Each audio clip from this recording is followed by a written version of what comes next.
Hi, I am Varun Putta, and today I'll take you through one of the most devastating and revealing radiation accidents in history, the 1987 Goiânia Cesium-137 incident in Brazil. This wasn't a reactor meltdown or a military accident. It was a public health disaster born out of neglect when an abandoned radiotherapy source was mishandled in an urban setting. This project challenged me to go beyond the headlines and explore how data, when visualized effectively, can reveal the full scope of such an event, from how the contamination spread to who it affected and what we have learned to prevent the next one. The next slide is about the purpose and objective. Why are we doing this?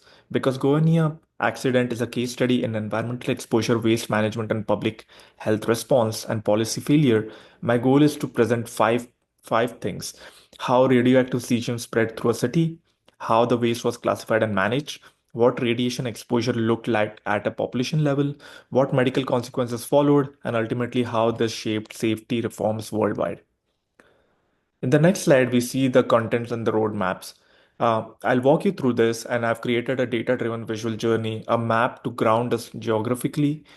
I've included graphs of radioactive decay and concentration. I've categorized waste categorization by types and volumes. There is a chart that shows a dose response chart showing health outcomes, as well as a comparison of a device that caused this versus a modern, safer alternative. Each figure builds towards a fuller understanding of what went wrong and what we have learned.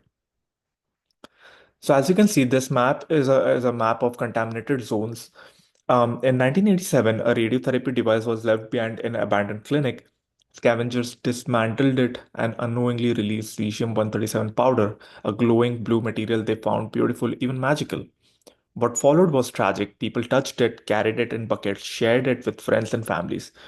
The map you see shows just how far the material spread from one machine to homes to public spaces and entire neighborhoods.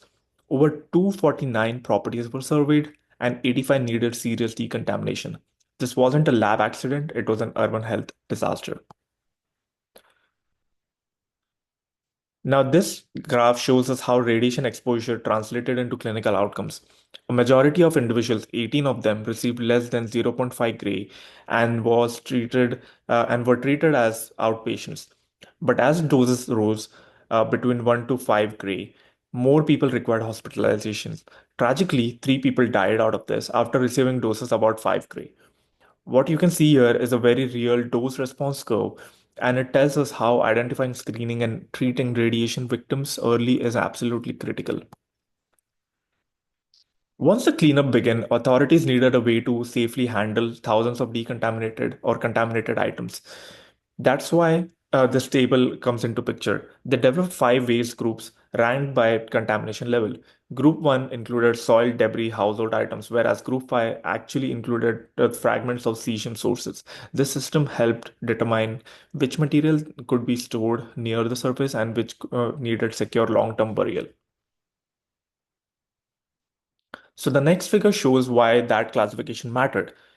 Group 1 waste already safe, no containment needed, but Group 5 waste remains dangerous over the next 350 years. This meant Brazil had to plan for multiple generations of containment, an expensive, high stakes decision driven entirely by decay data. In this graph, we see cesium-137 concentration by waste groups. The bar graph uses a log scale to show how much cesium was in each group. Group 1 material had about 27 kilobecquerel per kilogram, whereas Group 5 materials over 300,000. This tells us that even small volumes of Group 5 waste were order of magnitude more dangerous than larger volumes of low-grade debris. In slide 9, we see waste volume by groups. This shows that the group 1 only had 46% of the volume, whereas group 5 had just 1.5%, the highest hazard rate. So this graph shows us that volume is not equivalent to risk. And a small pile of group 5 is far more hazardous than truckloads of light containment soil. So this is a picture of before and after of what is being used here. The original source was poorly designed, no lock, no warning, easily opened. It looked like scrap metal, and no wonder someone tried to seal it. But as compared to what we have today in the modern shielding, tamper-proof, clearly marked and remotely operated, the redesign came directly as a result of the Goiânia incident, which is a powerful example of how engineering failures can be corrected through policy and intervention. To summarize what we have learned so far, we have learned that 112,000 people were screened, 28 developed acute radiation syndrome, 4 people died. There were ton of waste collected and categorized, and some waste will stay radioactive for more than 3 centuries. But perhaps the most lasting lesson in this is that radiation accidents don't just happen in labs, they happen when regulations fail, when safety is ignored, and when public health systems aren't prepared. Thank you so much.